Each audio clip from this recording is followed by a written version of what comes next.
முடவாட்டு கிழங்கு எல்லாருமே கேள்விப்பட்டிருப்போம். இதை வச்சு இன்றைக்கி நம்ம சூப் செய்ய போகிறோம். ஃபஸ்ட்டு வந்து அது மேலே இருக்கிற ஸ்கின் எல்லாம் ரிமூவ் பண்ணிவிட்டு நல்லா வந்து கழுவிட்டு குட்டி குட்டியாக நறுக்கி வச்சுக்கலாம். இப்போ மிக்சர் ஜாரில் சீரகம், மிளகு, வெங்காயம், கருவேப்பிலை, இஞ்சி, பூண்டு, தக்காளி, அதுக்கப்புறம் நம்ம வெட்டி வச்சுருக்கிற இந்த கிழங்கு எல்லாத்தையுமே ஒன்றா சேர்த்துட்டு நம்ம அரைக்க போகிறோம். மையம் அரைப்படாது, கொஞ்சம் அரைச்சாலே போதும்.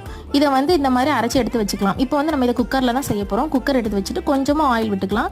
பட்டை, கிராம்பு, கருவேப்பிலை, மிளகாய் போட்டுட்டு தாளிச்சிட்டு நம்ம அரைச்சி வச்சுருக்கோம்ல இதை விழுது இதோட ஆட் பண்ணிக்கலாம். நல்லா வதக்கி விட்டுக்கோங்க.